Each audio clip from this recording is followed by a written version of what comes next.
જય શ્રી કૃષ્ણ. રિદ્ધિસ કિચનમાં તમારું સ્વાગત છે. આજે આપણે ગુજરાતી સુખડી બનાવીશું.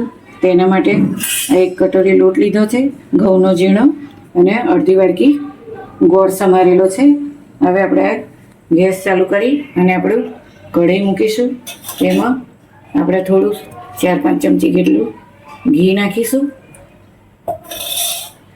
પછી આ લોટ અંદર ઉમેરી દઈશું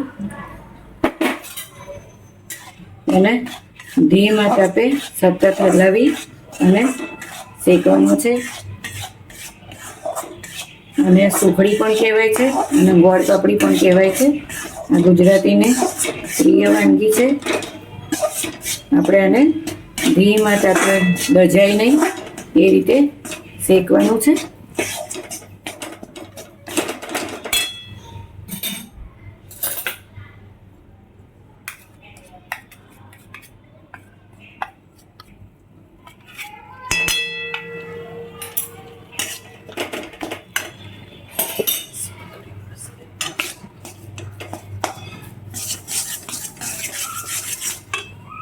આપણે થોડું ઘી રેડીશું. પછી ધીમે ધીમે એને શેકવા દઈશું.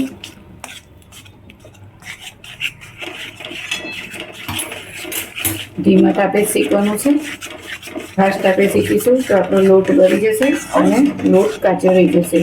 એટલે આ રીતે ઘીની રબડી કરી અને આપણે એને ધીમા તાપે શેકીશું.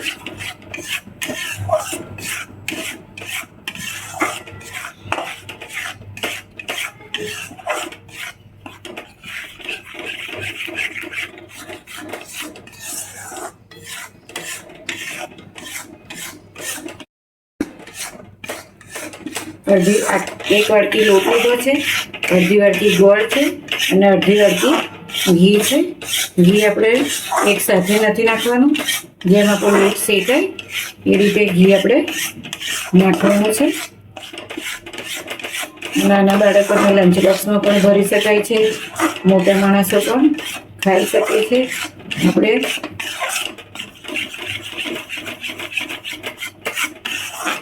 આ રીતે ધીમે ધીમે એને શેકતું જવાનું, સતત હલાવતા જ રહેવાનું છે. તબેખાની મદદથી આ રીતે એને આપણો લોટ શેકતો જ જવાનો છે. ગેસની આંચ એકદમ આપણે ધીમી જ રાખવાની છે. સુખડીનો લોટ શેકાય એટલે એની ધીમી સ્મેલ આવતી હોય છે.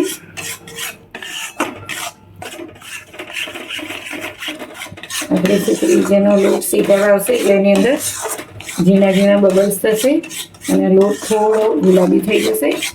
હજુ આપણો લોટ કાચો છે. હજુ આપણે એને 5-1 મિનિટ શેકવો પડશે. જેમ આપણે લોટ શેકીશું એમ આપણો લોટ ફૂલશે અને એકદમ હલકો થઈ જશે. હવે આપણે આ સુખડીનો લોટ શેકાઈ અને તૈયાર થઈ ગયો છે. હવે આ સુખડી ઓછી બને એના માટે આપણે અંદર 1 ચમચી દૂધ નાખીશું.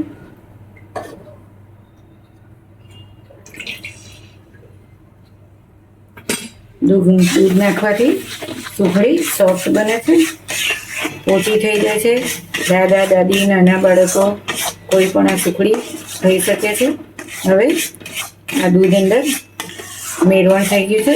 હવે આપણે ગેસ બંધ કરી દઈશું. ગેસ બંધ કરી અને એને નીચે ઉતારી અને અંદર આપણે ગોળ નાખી દઈશું.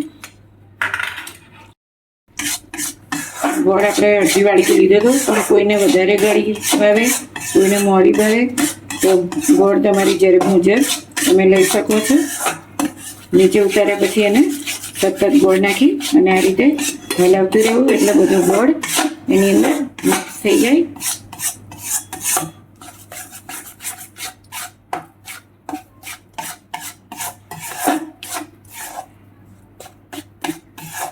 હવે સુખડીનું મિશ્રણ આપણે તૈયાર થઈ ગયું છે.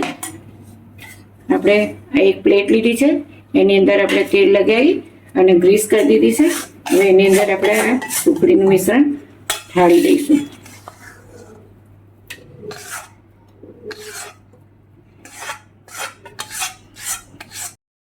આ રીતે એને ઢાળીને તમે થપથપાવશો એટલે સુખડી આ રીતે ઠરી જશે. હવે એને 15-20 મિનિટ ઠંડી કરવા મૂકીશું. એની ઉપર આપણે આ બદામની કતરણ નાખીશું. એનાથી એનો લુક બહુ સરસ લાગશે. હવે ઠંડી પડ્યા પછી એને આપણે કાપા પાડીશું. હમણાં અડધો 1 કલાક ઠંડી કરવા મૂકી દઈશું. આપણી સુખડી બનીને તૈયાર થઈ ગઈ છે.